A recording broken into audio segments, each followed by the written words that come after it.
সভাপতি মাননীয় শিশিরপাত্র মহাশয় সহ মঞ্চে উপস্থিত সকল সনাতনী নেতৃবৃন্দ এবং আমার মা বোন ভাই বোনেরা সকলকে আমি প্রণাম ভালোবাসা শ্রদ্ধা জানাই। আজ একটু আগে আপনারা ভগবান মুখ নিঃসৃত বাণী গীতা শুনলেন, গীতা পাঠ করলেন। আমাদের আজ প্রয়োজন রয়েছে যে গীতা আমাদের ঘরে ঘরে পাঠ করার যে প্রয়োজনীয়তা রয়েছে সেটা আমরা দীর্ঘ বিদেশি শাসনে আমাদের কিছুটা কমেছে, তাই আমরা এই সম্মেলন আমাদের সনাতনী সংস্কৃতিকে বরণ করে নেব। যেটা ভুলে গিয়েছিলাম বিদেশি শাসকদের দ্বারা, সেটাকে আবার নতুন করে বহন করতে হবে আমাদের জীবনে। এই জন্য আমাদের সম্মেলন আমরা জানি এই ভগবান মুখ নিঃসৃত বাণী গীতা আজ বিশ্ব জুড়ে যেখানে গবেষণা হচ্ছে যারা মনোবিদ, যারা সাইকিয়াট্রিস্ট চিকিৎসা করেন, তারা গীতার বাণী নিয়ে তারা সেটাকে বিভিন্ন নামে তারা সেটা চিকিৎসা করছেন, এটা গবেষণা বলছে। আর আমরা হিন্দু সনাতনী ভাইরা সেটা করতে ভুলে যাচ্ছি। এটা আমাদের দুঃখ, এটা আমাদের আক্ষেপ। আমরা এই হিন্দু সংস্কৃতি মঞ্চ সূচনা করতে চলছি। আগামী দিনে বাড়িতে বাড়িতে রামায়ণ মহাভারত গীতা পাঠের ব্যবস্থা করতে হবে। আমাদেরকে রক্ষা করতে হবে, আমাদের উত্তরসূরিকে রক্ষা করতে হবে, আমাদের দেশকে রক্ষা করতে হবে, আমাদের বাংলাকে রক্ষা করতে হবে।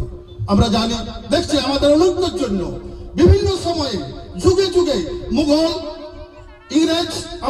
আমাদেরকে করেছে ধর্মান্তরিত জোর করে। আর ইংরেজ কি করেছে জানেন?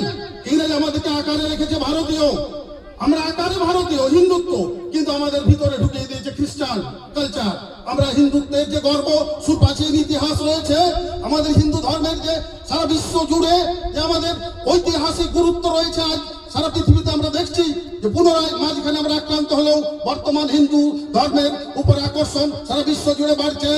আজ আমরা পুনরায় এখানে বেশি কিছু বলছি না।